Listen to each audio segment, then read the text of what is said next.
My name is Hartley Ngoato. I'm the chairperson of the National Arts Council under the Department of Arts and Culture. Regrettably, it wasn't a good year, given the fact that we went through more than 6 forensic audits in 1 year. And that's disturbing in itself, because you are unable to focus on the day-to-day operations and focus on the issues of importance, but rather you focus on investigations of the past, and that pulls you back because you're unable to move forward.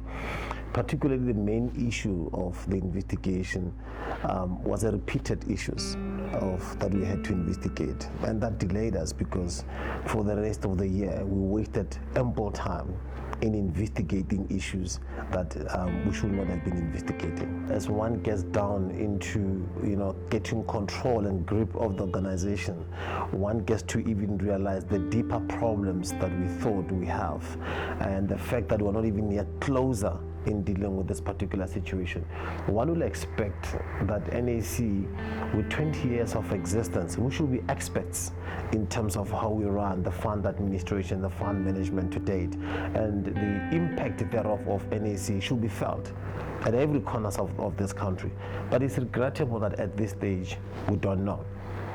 We cannot tell how many events are we running this month. We cannot tell how many events are we running next month. We cannot tell how many events we ran last month. That's regrettable. We should be knowing by now where we have done it, where is our footprint, where we're going to cover, which areas we have not covered, which areas we're going to cover, and why. And for us to be sitting 20 years down the line and we cannot even tell some of these things, it's disappointing. This is one of those problems that we currently now as a board we're focusing on in terms of being able to properly measure our impact. The tick box approach does not help. Where we get asked questions, did you disburse the funds? And all we said is yes. But how and where and how do we prove that it's not there? It's not even taken into account. So we need to do away with the tick box approach and properly measure impact. If we say we contributed 20% of our budget to Northern Cape, we should be able to point it out in Northern Cape. What did our 20% do? If we say we contributed 15% of our budget to Northwest, we should, without a wink of an eye, be able to tell you what exactly we did and what impact we had in Northwest. We are unable to have that. If you look even to our website can't tell you which event we hosted last year, which event we hosted last week, which event we hosted last month. We should be, at any given point, pride ourselves that with the money that the government entrusted on us, what we've used it for, we should be within a wink of an eye to tell you who we developed in the last 20 years. We should be able to point out students that we had funded to go to universities. We should be able to point out institutions and events that we've said we proudly source and can claim that this we did. But we should not even be struggling to do that. What's important is whoever is a beneficiary has been funded, all they have to be able to do is to report in terms of what they use the money for, taking into account the fact that it's not a loan, it's a grant. Now, it being a grant, or the only requirement is to account what you use the money for. Well, the money that you use is public funds, you use them for the intended objectives and where. Now, we have a problem where beneficiaries disappear after they've been granted that, and there's not been legal ramifications in terms of being sued for having taken the public funds and not used them for the intended objectives or for what they were funded to do. And that's what we need to be able to do. We need to be able to enforce the legal implications, to be able to recover from people who cannot account what they use the money for. You must understand that the finances of the organizations get audited by the Auditor General. And the Auditor General follows a standard or a certain prescribed method of auditing which applies to all government departments, right? If we had funded money to you and you on your own decide to use it for something else, the Auditor General cannot fault us for having funded you. We funded you following the letter of the book.